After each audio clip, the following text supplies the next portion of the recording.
माननीय सभापति महोदय, बाबा साहेब भीमराव अंबेडकर से लिखे हुए इस संविधान में बाबा साहेब भीमराव अंबेडकर ने हमारे संरक्षण का, देश के अंदर रहने वाले प्रत्येक नागरिक के संरक्षण का वादा किया। बाबा साहेब ने कहा, राजनीतिक लोकतंत्र तब तक नहीं टिक सकता जब तक उसके आधार में सामाजिक लोकतंत्र न हो। और सामाजिक लोकतंत्र का अर्थ है एक ऐसी जीवन शैली जो स्वतंत्रता, समानता और बंधुत्व के जीवन के सिद्धांतों के रूप में मान्यता देती है।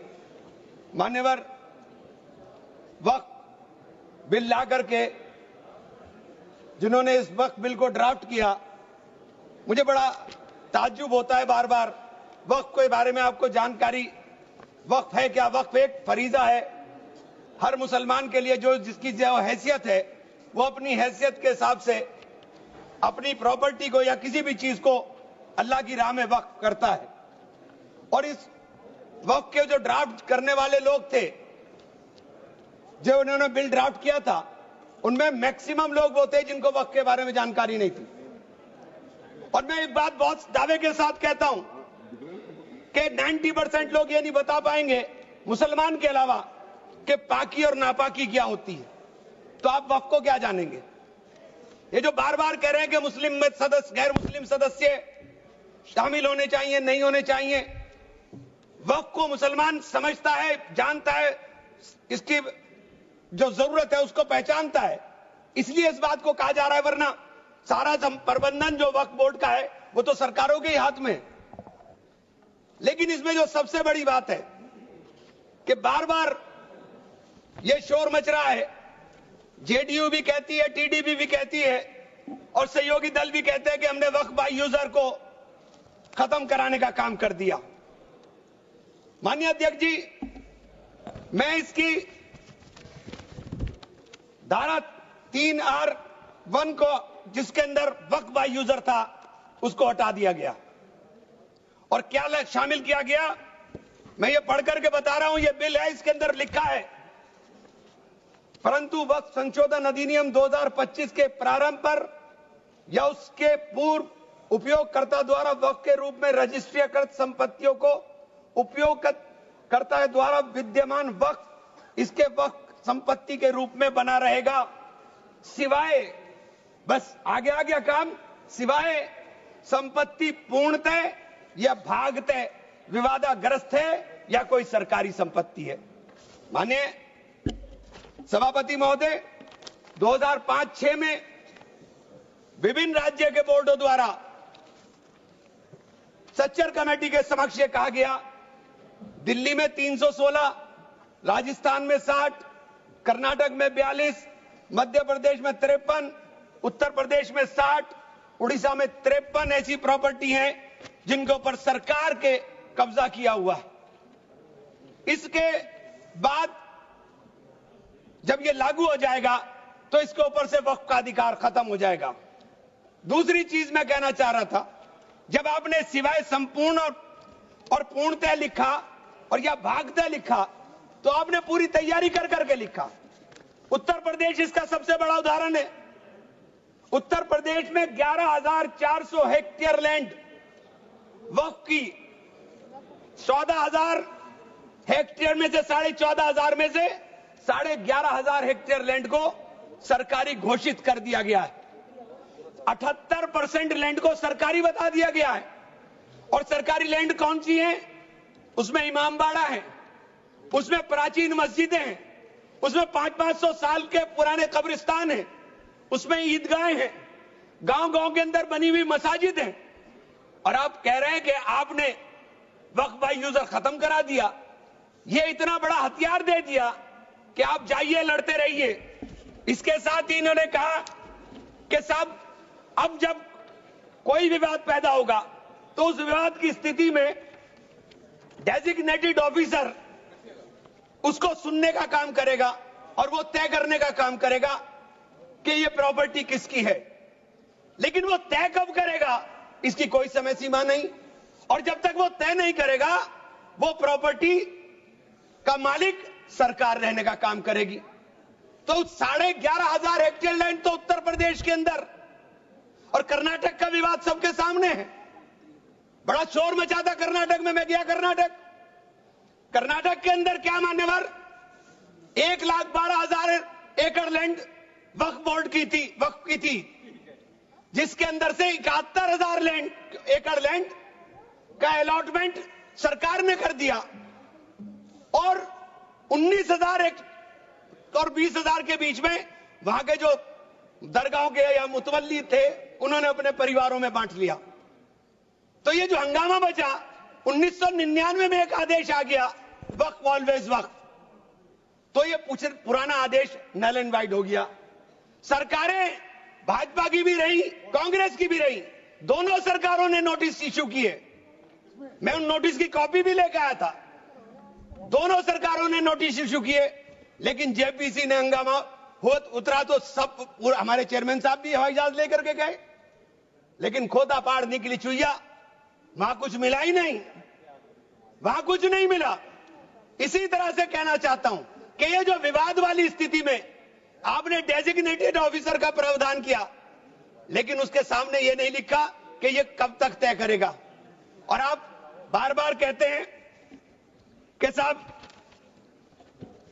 ये जो इसका संरचना होगी, इसकी 22 मेंबर वक्फ काउंसिल में होंगे, उसके अंदर 22 मेंबर में 10 मेंबर मुसलमान होंगे, सही है, 2 महिलाएं होंगी, सही है, लेकिन 12 मेंबर उसके अंदर नॉन मुस्लिम हो जाएंगे।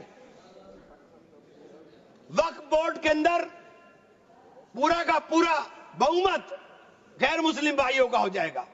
मुझे इससे मतलब नहीं, क्योंकि मैंने अभी कहा कि भाई आप दूसरे जो ट्रस्ट हैं या जो दूसरे धर्म के ट्रस्ट हैं, उनके अंदर क्या आप दूसरे धर्म के लोगों को शामिल करने की अनुमति देंगे? नहीं है। काशी विश्वनाथ ट्रस्ट है उत्तर प्रदेश के अंदर, उसका अध्यक्ष पदेन अध्यक्ष जिलाधिकारी होता है, लेकिन उसमें एक क्लॉज लिखा है कि अगर किसी समय कोई जिलाधिकारी मुसलमान होगा तो उससे नीचे का या उससे ऊपर का अधिकारी उसका पदेन चेयरमैन होगा।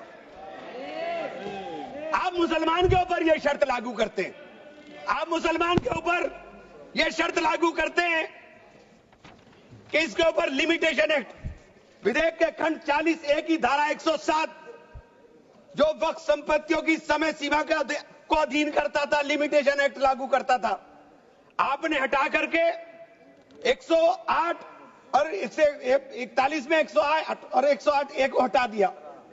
1995 का जो वक्फ अधिनियम है उसकी प्रायज्यता पर रोक लगा दी थी, जिसका अर्थ है कानूनी दावों के समय पाबंदी के बिना आगे बढ़ाया जा सकता है। अब आपने रास्ता खोल दिया वक्फ प्रॉपर्टीज के ऊपर मुकदमों के लिए।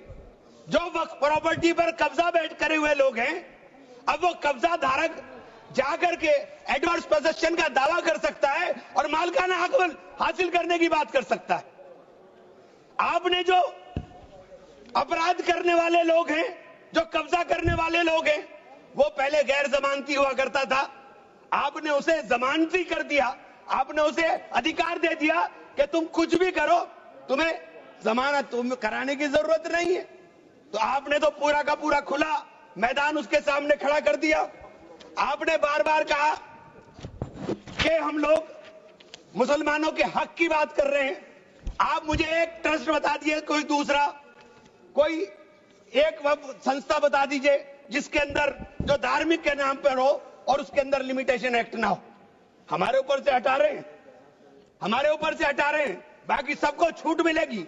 और ये छूट भी टेम्परेरी है, क्योंकि आपके कानून के जरिए नजर सब समुदाय के जो जमीनें हैं, जो ट्रस्टों के पास पैसा है, उसके ऊपर लगी हुई है।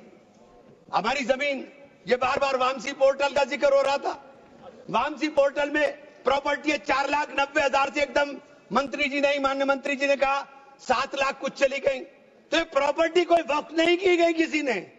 ये जो वामसी पोर्टल के ऊपर दर्ज हुई संपत्ति, कब्रिस्तान के अंदर वसूगा, एक प्रॉपर्टी वसूगा, एक प्रॉपर्टी मस्जिद, एक प्रॉपर्टी में कब्र, एक ही प्रॉपर्टी की 3-3, 4-4 बना दी और आपने बता दिया कि वामसी पोर्टल ने। और 10 साल माने मंत्री जी, 10 साल का बहुत समय होता है। जो काम आप 10 साल में पूरी संपत्तियों का रजिस्ट्रेशन नहीं कर सके, मान्यवर प्लीज, सब प्लीज, आप मान्य नहीं, वामसी पोर्टल पर आपने बार बार 10 साल में काम नहीं कर सके। आप कह रहे हैं कि 6 महीने के अंदर सारी संपत्तियों का रजिस्ट्रेशन करा लेना, और सारी संपत्तियों का अगर रजिस्ट्रेशन नहीं होगा तो वो संपत्तियां वक्फ की नहीं बचेंगी। रजिस्ट्रेशन कौन करेगा? रजिस्ट्रेशन आपके अधिकारी करेंगे। जब 10 साल में नहीं कर सके तो 6 महीने में कैसे करेंगे? और ये पूरी तरीके से संविधान विरोधी कानून है। साथ अनुच्छेद 14, अनुच्छेद 16, अनुच्छेद 26 और अनुच्छेद 25 का सीधे सीधे ओवरलैपिंग करने का काम करता है। आपसे अनुरोध है कि माननीय 2 मिनट का समय और दे दें। ये बार बार कहते हैं कि प्रैक्टिसिंग मुस्लिम। आप एक बात बता दीजिए, आप प्रैक्टिसिंग मुस्लिम की बात कर रहे हैं, आप किस तरह तय करेंगे कौन प्रैक्टिसिंग मुस्लिम है? ये कौन बताएगा कि आपकी क्या परिभाषा है प्रैक्टिसिंग मुस्लिम की? सारे मुसलमान 5 वक्त नमाज नहीं पढ़ते, सारे मुसलमान रोजा भी नहीं रखते, और उसका पैमाना क्या होगा कि वो मुसलमान है कि नहीं है? तो ये आपने रास्ते इस तरह खोल करके ये सीधे सीधे जो संविधान के अंदर हमारी धारा 14 में अधिकार है उसके ऊपर आपने अतिक्रमण करने का काम कर दिया।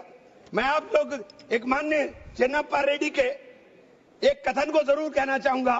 हमारी परंपरा में सहिष्णुता सिखाती है, हमारा संविधान, यह संविधान हमें सहिष्णुता का अभ्यास कराता है। हमें इसे कमजोर नहीं करना चाहिए। यही संरक्षण दे रहा है हमें।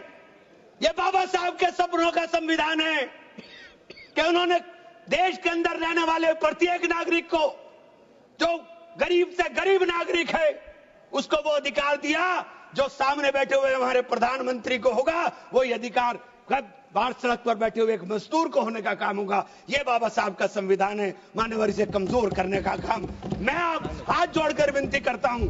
अभी हमें सौगाते मोदी मिली, एक सेकंड, हमें सौगाते मोदी मिली।